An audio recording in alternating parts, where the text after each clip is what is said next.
నమస్తే, welcome to మన Penamaluru news వార్తలోని ముఖ్యాంశాలు. భూకబ్జా చేయాలంటే భయపడేలా చర్యలు తీసుకుంటాం అన్న సీఎం చంద్రబాబు. పిఠాపురంలో నిర్వహించిన పీఠికాపుర సంక్రాంతి మహోత్సవాల్లో పాల్గొన్న డిప్యూటీ సీఎం పవన్ కళ్యాణ్. నూతనంగా నిర్మించే రోడ్డు నిర్మాణ పనులకు శంకుస్థాపన చేసిన ఎమ్మెల్యే బోడి ప్రసాద్. రాజముద్ర వేసి పాస్బుక్లు ఇస్తామని హామీ ఇచ్చామని, దాన్ని ఇప్పుడు నెరవేర్చామని సీఎం చంద్రబాబు తెలిపారు. కరోనా సమయంలోనూ రైతులు పనిచేసి అందరికీ అన్నం పెట్టారని సీఎం చంద్రబాబు అన్నారు. తూర్పుగోదావరి జిల్లా రాయవరంలో పర్యటించిన సీఎం చంద్రబాబు రైతులకు పట్టాదారు పాస్ పుస్తకాల పంపిణీ కార్యక్రమం చేశారు. అనంతరం ప్రజావేదికలో భాగంగా పాల్గొని మాట్లాడారు. రైతుల భూమి పత్రాలపై జగన్ ఫోటో ఎందుకు వేశారో అర్థం కాలేదని అన్నారు. గత ప్రభుత్వ నేతలవి ప్రమాదకరమైన ఆలోచనలని, ఈ భూమి మీ హక్కు అని ఎన్నికల ప్రచారంలోనే తాము చెప్పినట్లు గుర్తు చేశారు. అందరికి కూడా ఒక సెంటిమెంటల్ సమస్య. మనందరికీ భూమి అనేది ఒక అటాచ్మెంట్. మన తల్లిదండ్రుల నుంచి, మన పూర్వీకుల నుంచి ఆ భూమి మనకు వారసత్వంగా వస్తూ ఉంది. కొంతమంది కష్టపడుతున్నాం, అదనంగా భూమి కొనే పరిస్థితికి వస్తుంది. అలాంటి భూమి అనేది రైతుకు చాలా సెంటిమెంటల్ ఇష్యూ. ఇది దేన్నైనా వదులుకుంటాడు, కానీ భూమిని వదులుకోవడానికి ప్రాణం పోయినా పర్వాలేదు, కానీ భూమిని వదులుకోవడానికి రైతు ఎప్పుడూ ఇష్టపడని చెప్పి మరొకసారి మీకు తెలియజేస్తున్నా. కరోనా సమయంలో అందరికీ హాలిడే ఇచ్చారు, కానీ రైతుకు మాత్రం హాలిడే లేదు. కరోనా టైంలో కూడా పనిచేసి అందరికీ అన్నం పెట్టిన రైతన్నని ఎట్టి పరిస్థితుల్లో మర్చిపోవడానికి వీలు లేదు. అలాంటి భూమిని, ఆ సమస్యను అతలాకుతలం చేశారు. ఎన్నికల ముందు నేను మాట్లాడాను. నేను ఆ రోజు చెప్పాను, తప్పు చేస్తున్నారని ఆనాటి ప్రభుత్వంలో ఉండే ముఖ్యమంత్రికి, పార్టీకి హెచ్చరించాను. సున్నితమైన సమస్యతో తలగొక్కుంటే మసైపోతారని కూడా చెప్పా. లెక్క పెట్టుకోవాలా. అహంకారం కళ్ళపైకెక్కి ఎంతవరకు పోయిందంటే, మీ తల్లో, మీ తండ్రో, మీ తాత ముత్తాతలు ఇచ్చిన ఆస్తికి ఆయన ఫోటో వేసుకోవడం. ఇది ఎక్కడ చౌర్యం నాకైతే అర్థం కాల.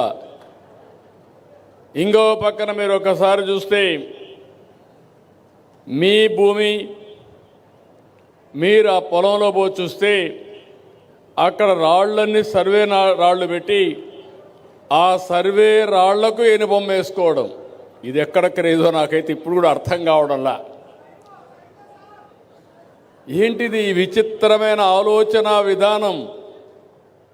ఇంకొక పక్కన మీ భూమి కంప్యూటరైజ్ చేసి ల్యాండ్ టైటిలింగ్ యాక్ట్ తీసుకొచ్చాడు, ఒక చట్టాన్నే తీసుకొచ్చాడు.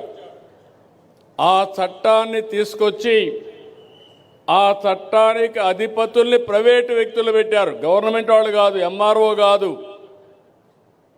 ఆయనకు నచ్చిన వాళ్ళని పెట్టుకోవడానికి, పెత్తనం చేయడానికి ఆయన మనుషులు పెట్టుకున్నాడు. అంటే మీ భూమి ఆయన చేతిలో పెట్టుకుని ఆయన మనుషుల ద్వారా పెత్తనం చేసి మిమ్మల్ని కంట్రోల్ చేయాలనుకున్నాడు. నేను చెప్పి వినకపోతే నేను ఆ రోజు ల్యాండ్ టైటిలింగ్ యాక్ట్ని, పట్టాదారు పాస్ పుస్తకాన్ని దగ్ధం చేసే పరిస్థితికి వచ్చారు. మీరు అందరూ చూసుంటారు. అలాంటి పరిస్థితి తీసుకొచ్చాడు. నేను ఒకే మాట చెప్పాను, ఇంకో పక్క మీ భూములు ఆయన సొంత మనుషులు కంప్యూటర్లో పెట్టుకొని ఎక్కడో అమెరికాలో పెట్టుకున్నారు. ఏం తమ్ముళ్ళు ఊహించారా నేను అడుగుతున్నా. ఒకవేళ కానీ ఎలక్షన్లో తెలుగుదేశం ఎన్డీఏ కూటమి రాకపోయింటే మీ భూములు గోయిందా గోయిందా. అవునా కాదా? అవునంటే చేతులపై ఎత్తండి. అది ఆనాటి పరిస్థితి. నాకంటే రాజకీయాల్లో ఎవరు సీనియర్ లేరు దేశంలో కూడా.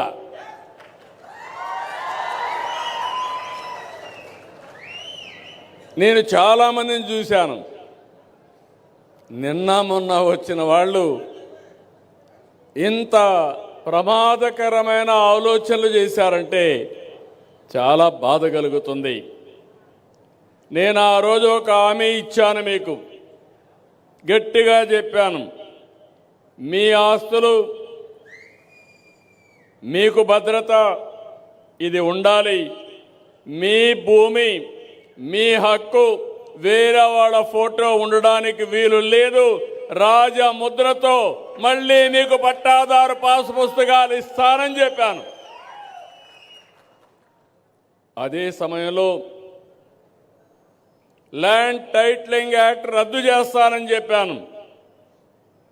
రెండో సంతకం దాని మీదనే పెట్టాను. నేను మెగా డిఎస్సి పెట్టి రెండో సంతకం ల్యాండ్ టైటిలింగ్ యాక్ట్ రద్దు చేశాను. అందరికీ నూతన సంవత్సరం మరియు సంక్రాంతి శుభాకాంక్షలు. ఎప్పుడు కూడా మన భావితరాల గురించి ఆలోచించి వారి భవిష్యత్తు బాగుండాలని చెప్పి ఆలోచించే దార్శనికులు ఈరోజు మన మధ్యలో వచ్చారంటే నిజంగా మన గ్రామం చేసుకున్న మంచి అని చెప్పేసి కూడా నేను తెలియజేసుకుంటా ఉన్నాను. మన గౌరవ ముఖ్యమంత్రి గారు నారా చంద్రబాబు నాయుడు గారు ఎప్పుడు కూడా రాబోయే తరాలు బాగుండాలి, మనందరం కూడా కష్టపడేది భావి తరాల కోసం, వారికి మంచి బంగారు భవిష్యత్తు ఇవ్వాలి, మంచి పునాది ఈరోజు వేస్తేనే సాధ్యమవుతుందని చెప్పే లక్ష్యంతో ఎన్నో సంస్కరణలు తీసుకొచ్చారు. దాంట్లో భాగంగానే ఏదైతే మన ప్రభుత్వం మన మంచి ప్రభుత్వం వచ్చిన తర్వాత తొలి రోజున 5 సంతకాలు పెట్టారు. దాంట్లో రెండో సంతకంగా ల్యాండ్ టైటిలింగ్ యాక్ట్ అని, ఎందుకంటే మీ అందరి హక్కులు హరించే విధంగా గత రాక్షస పరిపాలనలో క్రియేట్ చేసిన ల్యాండ్ టైటిలింగ్ యాక్ట్ని, ఎందుకంటే రీసర్వే అని చెప్పి రీసర్వే 1.0 అని పెట్టి ఆ గ్రామాల్లో భూములు ఎలా ఉన్నాయి ఎక్కడున్నాయని తెలుసుకుని అవి హరించే విధంగా ఆ యొక్క ల్యాండ్ టైటిలింగ్ యాక్ట్ వచ్చింది. కాబట్టి దాన్ని రద్దు చేస్తా అని చెప్పారు. ఆ రోజు రద్దు చేశారు. ఆ రోజు మీ అందరికీ కూడా చెప్పారు ఒక మాట, రాష్ట్రమంతటా కూడా ఎలక్షన్ ముందు తిరిగి చెప్పారు, ఆ యొక్క రాక్షస ముఖ్యమంత్రిని అతని ఫోటో ఉన్నటువంటి పాస్బుక్లు మనకెందుకు, మనందరం కష్టపడుతున్నాం ఎవరి కోసం, మన పిల్లల కోసం.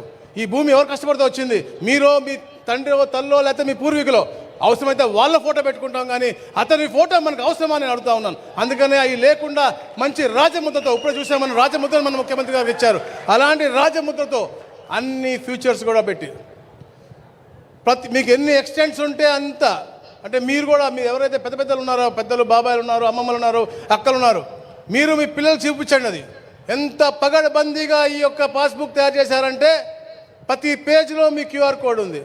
మీకు 2-3 ఎక్స్టెంట్లు భూములు ఉంటే ప్రతి దానికి సపరేట్ క్యూఆర్ కోడ్ ఉంది. ఏదన్నా క్యూఆర్ కోడ్ స్కాన్ చేస్తే డైరెక్ట్గా అక్కడికి వెళ్ళే విధంగా జీపీఎస్ మీకు పొజిషన్ సిస్టమ్ కూడా మీకు చూపిస్తూ ఉంటుంది. అంటే మీ పిల్లలు అమెరికాలో ఉన్నా ఎక్కడున్నా కూడా రాబోయే రోజుల్లో ఎవరు కూడా హరించలేని విధంగా ఈ పాస్బుక్లు తయారు చేస్తూ ఉన్నాం. ఇంకా ఎందుకంటే గత రాక్షస పరిపాలనలో ఈ యొక్క భూ సంస్కరణల పేరుతో ఎన్నో తప్పులు చేశారు, అన్నీ కూడా సరిచేసి 1 సంవత్సరం టైం ఇచ్చారు గౌరవ ముఖ్యమంత్రి గారు. నాకు అవ్వచ్చు, మా సహచార మంత్రులు నిమ్మల రామానాయుడు గారు కావచ్చు, లేకపోతే మాతో పాటు సాయి ప్రసాద్ గారు, జయలక్ష్మి గారు, లేకపోతే మా ఎమ్మెల్యే అందరికీ కూడా, అంటే ఇదొకటి రెవెన్యూ డిపార్ట్మెంటే కాదు, ప్రతి ఒక్క ప్రజాప్రతినిధి ప్రతి ఒక్క అధికారులు కూడా బాధ్యత తీసుకున్నాం మేము. రాబోయే 1 సంవత్సరంలో ఈ రాష్ట్రంలో ఎక్కడ కూడా రెవెన్యూ సమస్య ఉండకూడదు. అది ఏమైనా ఉంటే అన్నదమ్ముల మధ్యలో ఉంటే ఆ గ్రామ సభలో పెట్టుకుని వాళ్ళు తీర్చుకోవాలి తప్ప మిగతా విధంగా ఎలాంటి ప్రైవేటు వారికి సొంత భూముల్లో ఇబ్బంది ఉండకూడదని చెప్పే లక్ష్యంతో మేము ఒక కార్యాచరణ చేసుకుని పోతున్నాం. తప్పకుండా మీకు రాబోయే సంవత్సరంలో ఇలాంటి అద్భుతమైన కార్యక్రమం చేసి మీ అన్ని కూడా మీ భూమి మీ హక్కు కల్పించే విధంగా మేము ముందుకు వెళ్తామని తెలియజేసుకుంటూ, మీ పాస్బుక్ మీద ఎలా అయితే ఇప్పుడు వీఆర్ఓ చెప్పారో దాని మీద మీరు పూర్తి అధ్యయనం చేయండి, మీ పిల్లలతో తెలియజేసుకోండి. ఆ క్యూఆర్ కోడ్ అవ్వచ్చు, పేపర్ అవ్వచ్చు, హాలోగ్రామ్ అవ్వచ్చు, ఇవన్నీ కూడా కూడా ఎవరు ట్యాంపర్ చేయలేరు. ఎక్కడ కూడా అవినీతి లేకుండా మీ చేతికి అది అందాలి అనే లక్ష్యంతోనే గౌరవ ముఖ్యమంత్రి గారు ఈ కార్యక్రమం ఈ గ్రామ సభలు పెట్టారు. సంక్రాంతి అంటే కోడి పందాలు, జూదాలు మాత్రమే కాదు, గోదావరి జిల్లాల ఆతిథ్యం రుచి చూపాలని పవన్ కళ్యాణ్ తెలిపారు. కాకినాడ జిల్లా పిఠాపురంలోని ఆర్ఆర్బీహెచ్ ప్రభుత్వ జూనియర్ కళాశాల క్రీడా మైదానంలో నిర్వహించిన పేటికాపుర సంక్రాంతి మహోత్సవాల్లో పవన్ పాల్గొన్నారు. 3 రోజుల పాటు జరగనున్న సంక్రాంతి మహోత్సవాలకు పలు రకాల స్టాల్స్ ఏర్పాటు చేశారు. ఆంధ్ర పిండి వంటలతో ఏర్పాటు చేసిన స్టాళ్లను మంత్రులు పరిశీలించారు. ఈ కార్యక్రమంలో పవన్తో పాటు మంత్రులు నారాయణ, ఆనం రామనారాయణ రెడ్డి, నాదిళ్ల మనోహర్, కందుల దుర్గేష్ పాల్గొన్నారు. తెలంగాణకి ఆంధ్ర ప్రాంత ప్రేమను తీసుకెళ్ళండి. తెలంగాణ సోదరులకి సోదరీమణులకి మనస్ఫూర్తిగా గోదావరి జిల్లాలోకి వచ్చి మన ఆతిథ్యం స్వీకరించమని మనస్ఫూర్తిగా మీరు తెలియజేయండి. ఏదైనా కూలగొట్టేయడం చెడగొట్టేయడం చాలా తేలికమ్మా. ఒక పండగ చూస్తూ ఉంటే ఏం మాట్లాడాలనుకుంటా ఉంటే ఓ పిడికిడు గింజలు పండించడం చాలా కష్టమైన పని. అదే పిడికిడికి ఒక చేతికి వచ్చిన పంటని నేల రాసేయడం చాలా తేలిక. ఒక అలయన్స్ని నిర్మించడం చాలా కష్టం. అందరినీ ఏకతాటిపైన తీసుకురావడం చాలా కష్టం. కేంద్ర నాయకత్వం దగ్గర నుంచి రాష్ట్ర నాయకత్వం ఎంత కష్టపడి పట్టుకెళ్తుంటే దాన్ని చెడగొట్టడం చాలా తేలిక, చాలా తేలిక. సంక్రాంతి మనం చెప్తుంది ఏంటంటే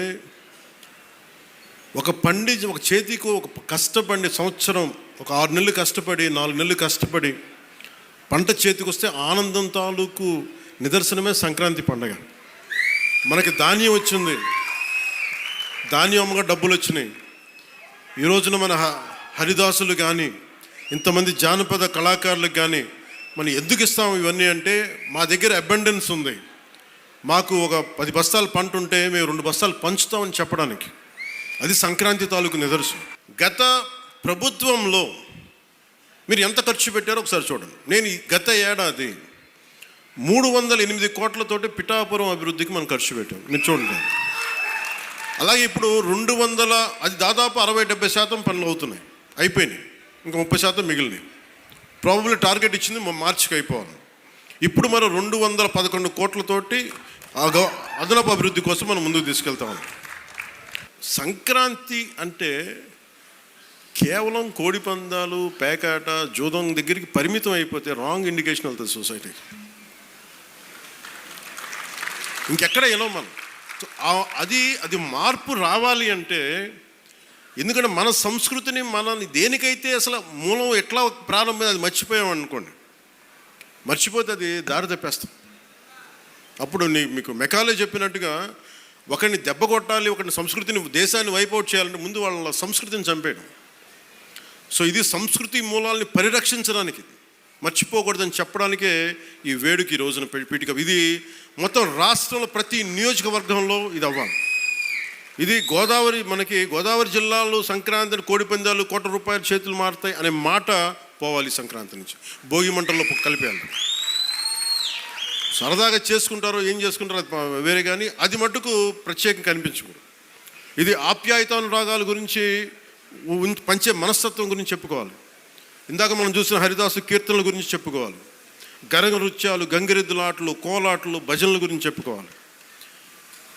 అలాగే నవతరానికి మన సాంప్రదాయాల విలువల గురించి, కళారూపాలు, సృజనాత్మక ప్రక్రియల గురించి తెలియాలి. గత ప్రభుత్వాన్ని గురించి వాళ్ళు ఏం చేసినా సరే వాళ్ళు తెలిసింది ఒకటే, బూతులు తిట్టడం, ఇందాక నారాయణ గారు చెప్పినట్టు కేసులు పెట్టడం, ప్రజలకి మనశ్శాంతి లేకుండా చేయడం. మళ్ళీ అదే పాత పద్ధతి మొదలుపెట్టారు. మళ్ళీ పిఠాపురంలో గతం ఎన్నడూ లేని విధంగా మళ్ళీ మీరు స్టార్ట్ చేశారు. ఈ సందర్భంలో ఉన్నత పోలీస్ అధికారుల గారికి, జిల్లా మ్యాజిస్ట్రేట్ గారికి కూడా చెప్తున్నాను, లా అండ్ ఆర్డర్ని కనుక ఎవరైనా సరే పిచ్చిగా కనుక మీరు అభద్రతా భావానికి కానీ ప్రజల్ని చేస్తే అస్సలు ఉపేక్షించద్దని చెప్తున్నాను. మీరు రాజకీయ పరంగా ఏదైనా చేద్దామంటే సంతోషం, అది మీరు ఒక విమర్శ చేయండి, ఇక్కడ అభివృద్ధి బాగలేదు, ఇంకోటి బాగలేదు. కానీ మీరు కులాల మధ్య, మతాల మధ్య గొడవ పెట్టేద్దాం అనుకుంటే వాటిని మెటుకు నేను వ్యక్తిగతంగా చాలా పర్సనల్గా తీసుకుంటాను. ఎందుకంటే I believe firmly in the foundations of our constitution. నేను రూల్నే మాట్లాడతా, రూల్నే అప్లై చేస్తా. అది దయచేసి ఉన్నతాధికారులందరూ, అది మీరు కలెక్టర్ గారు కావచ్చు, ఎస్పీ గారు కావచ్చు, మీరు ప్లీజ్ అది మీరు చాలా ఫర్మ్గా అప్లై చేయండి. అది నేను స్వయాన ముఖ్యమంత్రి గారే మేము తప్పు చేసినా మాకు కూడా అప్లై చేయండి అని మేము శాసనసభలో చెప్పి we are bounded by that word. అందుకని ఎవ్వరు కూడా వ్యవస్థకు అతీతులు కాదు, నాతో సహా. ఇక్కడ చూస్తే అత్యద్భుతమైనటువంటి కార్యక్రమాలు ఏర్పాటు చేసుకున్నారు. అద్భుతమైనటువంటి పేరును కూడా పెట్టుకున్నారు. పిఠాపురం అనే మాటే కానీ పీఠికాపురం అనేటువంటి ఆ పదం చాలా అద్భుతమైనటువంటి మాట తెలుగులో. పీఠికాపుర సంక్రాంతి మహోత్సవాలు అనేటువంటి పేరు పెట్టడం ద్వారా మన సాంప్రదాయాన్ని, అనూచానంగా వస్తున్నటువంటి మన యొక్క కళాత్మక వైభవాన్ని ప్రపంచం అందరికీ తెలియజెప్పే విధంగా ఈ కార్యక్రమాన్ని రూపొందించడానికి వెనకాల ఉండి నడిపించినటువంటి నాయకులు శ్రీ పవన్ కళ్యాణ్ గారు. ఇవాళ ఇక్కడ చూస్తే అంతరించిపోతున్న కళలు, తోలు బొమ్మలాట కానీ, తప్పెడుగుళ్ళు కానీ, జముకలాట కానీ, హరికథ కానీ, బుర్రకథ కానీ, ఇతరత్ర ఏ జానపద కళారూపాలు ఉన్నాయో వాటన్నిటికీ సంబంధించినటువంటి కార్యక్రమాల ప్రదర్శన ఇక్కడ ఏర్పాటు చేసుకున్నాం. అంతేకాదు ఆంధ్రప్రదేశ్కు మాత్రమే ప్రత్యేకమైనటువంటి సంస్కృతిగా ఉన్నటువంటి చేనేత వస్త్రాల వడకటం కానివ్వండి, లేకపోతే కొండపల్లి బొమ్మలు, అదేవిధంగా ఇతరత్ర మన సాంప్రదాయాలు ఏవైతే ఉన్నాయో వాటన్నిటి తాలూకా ప్రత్యేకమైన స్టాల్ ఏర్పాటు చేసుకున్నాం. అదేవిధంగా ఇక్కడ టూరిజం శాఖకు సంబంధించి పవన్ కళ్యాణ్ గారి యొక్క స్ఫూర్తి ఎల్ల వేళలా కూడా మా టూరిజం శాఖకి ఎంతగానో ఉపయోగపడుతుంది. పర్యావరణాన్ని ఈ రాష్ట్రంలో అద్భుతంగా నిలబెట్టడానికి, ప్రపంచ పర్యాటక గమ్యస్థానంగా ఆంధ్రప్రదేశ్ నిలబెట్టడానికి పవన్ కళ్యాణ్ గారు ఇస్తున్నటువంటి సూచనలు మాకు ఎంతో ఉత్తేజభరితంగా ఉన్నాయనేటువంటి మాటలు కూడా ఈ సందర్భంగా మనవి చేస్తూ, పిఠాపురంలో ఈరోజు ఇంత అద్భుతంగా సంక్రాంతి వేడుకలు జరుపుకోవడం అనేది మనందరి అదృష్టం. ఈ మాట నేను ఎందుకు అంటున్నానంటే, మన సాంప్రదాయాల్ని, మన సంస్కృతిని మనం చేసే ప్రతి పనిలో గుర్తించుకోవడమే కాకుండా భావితరాలకు ఉపయోగపడాలనే ఒక లక్ష్యంతో, అది రాజకీయ పరంగా చేసిన ప్రస్థానం కానివ్వండి, సమాజానికి ఉపయోగపడే ఆలోచన కానివ్వండి, ఎల్లప్పుడూ కూడా మన రాష్ట్ర ఉప ముఖ్యమంత్రి పవన్ కళ్యాణ్ గారికి నిరంతరం ఉండే ఆలోచన. భావితరాలకి మనం ఏం అందించగలుగుతాం, ఏ విధంగా ఒక మార్పు తీసుకురాగలుగుతాం, సమాజానికి ప్రతి పౌరుడు తన వంతు తాను నా కర్తవ్యంగా, నా బాధ్యతగా ఉపయోగపడాలనే ఆలోచన రావాలనే తపనతో పనిచేసిన వ్యక్తి పవన్ కళ్యాణ్ గారు. సంక్రాంతి పండుగ అంటే రైతుల పండుగ. రైతు కళ్ళల్లో సంతోషం చూసినప్పుడు తన కుటుంబానికి కూడా రైతు గౌరవంగా తాను కష్టపడి పండించిన పంటకి ప్రభుత్వం నుంచి కనీస మద్దతు ధర వచ్చింది. తద్వారా ప్రతి ఒక్కరికి, కుటుంబ సభ్యులకి బట్టలు కొనుక్కిచ్చే కార్యక్రమం, గ్రామాల్లో తను ఎంత పండించాడని పోటీపడి 24 బస్తాలు కాదు, ఈ సంవత్సరం 28 బస్తాలు నేను దిగుబడి చేయగలిగాననే ఆలోచన. దీని వెనుక ప్రభుత్వం నుంచి మేము చేపట్టిన ధాన్యం కొనుగోలు కార్యక్రమం కూడా ఖచ్చితంగా ఉపయోగపడింది. ఒక్కసారి ఆలోచించండి, గతంలో కష్టపడి పండించిన ధాన్యానికి రైతుకి డబ్బులు ఇవ్వడానికి 6 నెలల నుంచి 9 నెలలు పట్టేది. దుర్మార్గంగా గత ప్రభుత్వం రైతాంగాని కోసం నిలబడాల్సింది పోయి, రైతు రాజ్యం అని చెప్పిన ప్రభుత్వం 1674 కోట్ల రూపాయలు ధాన్యం కొనుగోలు చేసిన డబ్బు ఎగ్గొట్టేసి వెళ్ళిపోయారు. అది మనం ప్రభుత్వంలో వచ్చినాక గౌరవ ముఖ్యమంత్రి గారు చంద్రబాబు నాయుడు గారు, గౌరవ ఉప ముఖ్యమంత్రి గారు పవన్ కళ్యాణ్ గారు ఎట్టి పరిస్థితుల్లో కూడా మన రైతులను ఆదుకోవాలి, ఈ 1674 కోట్ల రూపాయలు ఇమ్మీడియట్గా చెల్లించమని చెప్పినప్పుడు 2 నెలల్లోనే ఆ రైతాంగాన్ని మనం ఇచ్చి చెల్లించాం. ఎన్నికల సమయంలో ఆ సంవత్సరం వైసీపీ ప్రభుత్వం రాష్ట్రంలో ధాన్యం కొనుగోలు చేసింది 29 లక్షల మెట్రిక్ టన్నులు. మన ప్రభుత్వం రాగానే మొట్టమొదటి సంవత్సరం మనం కొనుగోలు చేసింది 34 లక్షల మెట్రిక్ టన్నులు. ఈ సంవత్సరం 51 లక్షల మెట్రిక్ టన్నుల ధాన్యం రాష్ట్ర చరిత్రలో లేని విధంగా రైతాంగాన్ని ఆదుకునే విధంగా మనం ముందడుగు వేస్తున్నాం. ధాన్యం కొనుగోలే కాదు, పారదర్శకంగా, నిజాయితీగా క్షేత్రస్థాయి నుంచి వచ్చిన సమాచారం మేరకు ప్రతి రైతు సోదరుడి ఖాతాలోకి 24 గంటల్లోనే 9,480 కోట్ల రూపాయలు ఈనాటికి జమ చేసిన ఘనత మన కూటమి ప్రభుత్వాన్ని ఈ సందర్భంగా తెలుపుకుంటున్నాను. రైతు సంతోషంగా ఉంటేనే మన రాష్ట్రం అద్భుతంగా ముందుకెళ్ళగలుగుతుంది. ఈ రోజుకి కూడా వ్యవసాయ రంగం పైన ఎక్కువగా ఆధారపడి ఉన్నారు. ఉపాధి కల్పించిన విషయంలో కానివ్వండి, కొత్తగా పరికరాల విషయంలో కానివ్వండి, మన సాంప్రదాయాన్ని నిలబెట్టే విషయంలో కానివ్వండి, మన సంస్కృతిని నిలబెట్టే విషయంలో కానివ్వండి, రైతు సోదరుడు చేసిన త్యాగం మనం ఎవరం కూడా మర్చిపోలేం. అసలు సంక్రాంతి పండుగ అంటేనే ఎంత అద్భుతంగా భోగి మంటలతో పాటు గంగిరెద్దులు, హరిదాసులు, ఇందాక పవన్ కళ్యాణ్ గారు చిన్న బిడ్డల్ని అక్కడ అందరినీ కూడా ఆశీర్వదిస్తుంటే ఎంత అద్భుతమైన సంస్కృతి మంది చూడండి. ఏ విధంగా నిలబెట్టుకోవాల్సిన బాధ్యత మనపై ఉందో కూడా చూడండి. దానికోసం మనందరం కూడా కృషి చేయాలి. ఈ సందర్భంగా ప్రతి ఒక్క కుటుంబంలో ఒక పండుగ వాతావరణం వచ్చేటట్టు మన ప్రభుత్వం గర్వంగా చెప్పుకునే విధంగా మనం చేసిన కార్యక్రమాలు, మన సూపర్ 6లో చేసిన కార్యక్రమాలు దయచేసి మీరందరూ కూడా వివరించండి. దీపం పథకం కింద ప్రతి సంవత్సరం 3 సిలిండర్లు ఇస్తామని చెప్పాం. ఇది 4వ విడత. ఇప్పుడు వరకు మన రాష్ట్రంలో 2,93,00,000 మహిళలకి ఉచితంగా మనం గ్యాస్ సిలిండర్ పంపిణీ చేసిన ఘనత మన ప్రభుత్వానిది. ఏ విధంగా మహిళల కోసం ఉచిత బస్సు ఇచ్చామో మీరు చూశారు. ఏ విధంగా మహిళల కోసం ప్రత్యేకంగా వాళ్ళ సాధికారత కోసం రాబోయే రోజుల్లో స్కిల్ డెవలప్మెంట్ కోసం ప్రత్యేకంగా నిధులు తీసుకొచ్చి మనం కేటాయిస్తున్నాం మీరు చూశారు. సంక్షేమంలో ఎక్కడ వెనుకడుగు వేయాం. అదేవిధంగా అభివృద్ధి పదంలో కూడా మనం నడపాల్సిన బాధ్యత మనపైన ఉంది. ఎంతో చరిత్ర కలిగిన ప్రాంతం పిఠాపురం ప్రాంతాన్ని 6-7 సంవత్సరాల క్రితమే పవన్ కళ్యాణ్ గారు చెప్పారు. ఇది ఒక టూరిజం సర్క్యూట్లో చేర్చాలి మనం పిఠాపురాన్ని. ఈ ప్రాంతంలో అద్భుతంగా రాబోయే రోజుల్లో సందర్శకులు రావాలి. దానికి ఖచ్చితంగా దుర్గేష్ గారి సహకారంతో, రాష్ట్ర ముఖ్యమంత్రి గారు ముఖ్యమంత్రి గారు చంద్రబాబు నాయుడు గారి సహకారంతో అనేక సందర్భాల్లో ఈ ప్రాంతానికి జరగాల్సిన అభివృద్ధి కార్యక్రమాలు మీరు కోరుకున్న విధంగా ఈరోజు ఏ విధంగా మేము ప్రారంభం చేశామో అదే విధంగా అద్భుతమైన అభివృద్ధి ఖచ్చితంగా జరుగుతుందని ఈ సందర్భంగా తెలుపుకుంటూ, ఈరోజు నిజంగా చాలా చాలా ఆనందంగా ఉంది. ఎందుకంటే ఈరోజు గౌరవులైన పవన్ కళ్యాణ్ గారు ఏర్పాటు చేసిన ఈ యొక్క సంక్రాంతి సంబరాల్లో పాల్గొంటూ, అంతేకాకుండా ఈరోజు ఈ యొక్క పిఠాపురం డెవలప్మెంట్కి 185 కోట్లతో ఫౌండేషన్ వేయటం,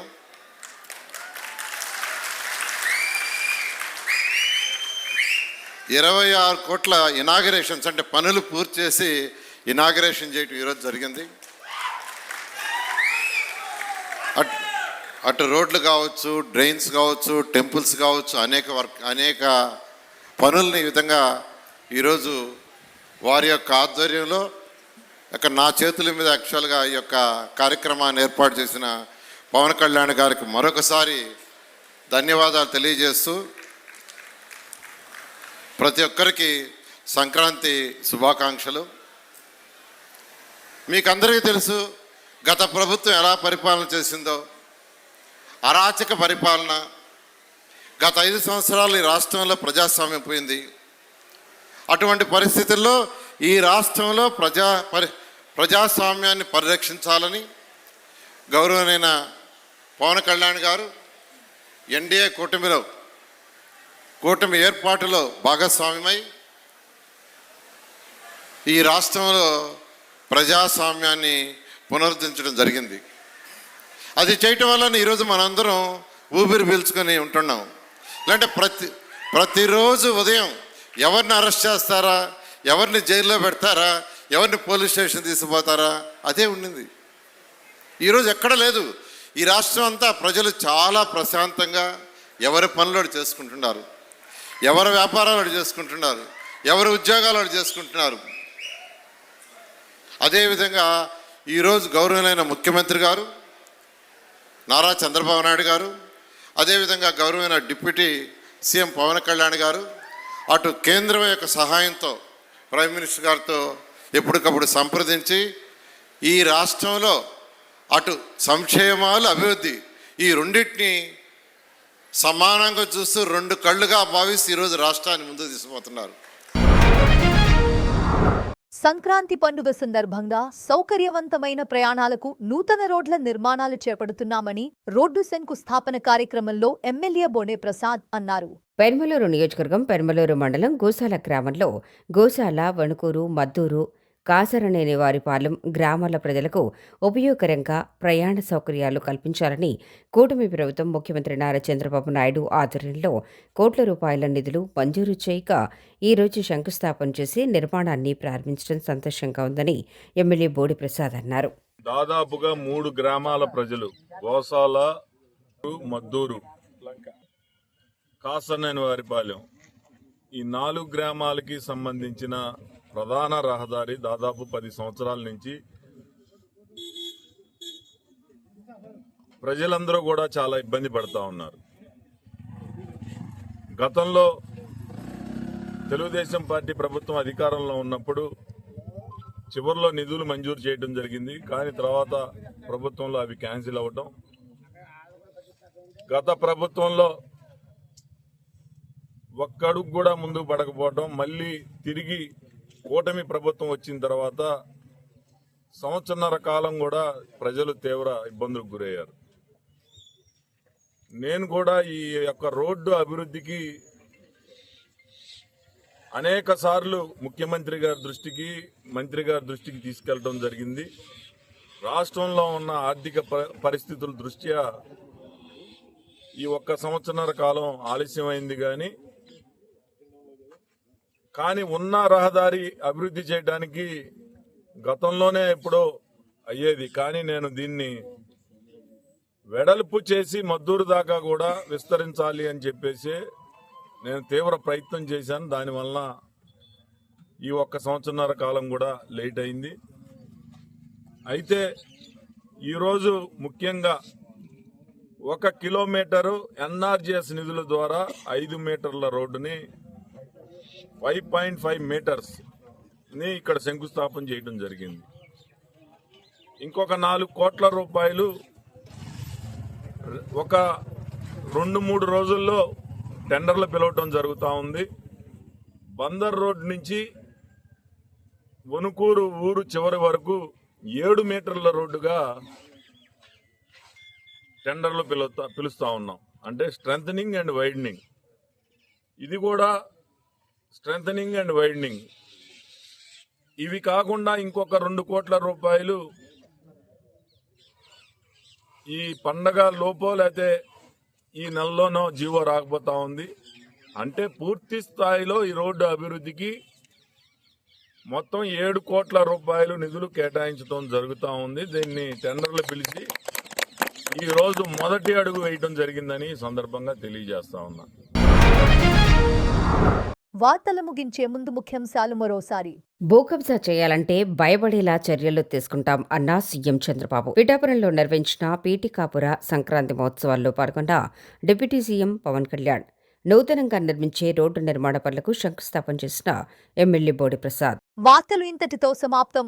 తిరిగి మరల తర్వాత ముఖ్యాంశాల్లో కలుద్దాం. అంతవరకు చూస్తూనే ఉండండి మన పెనుమలూరు న్యూస్.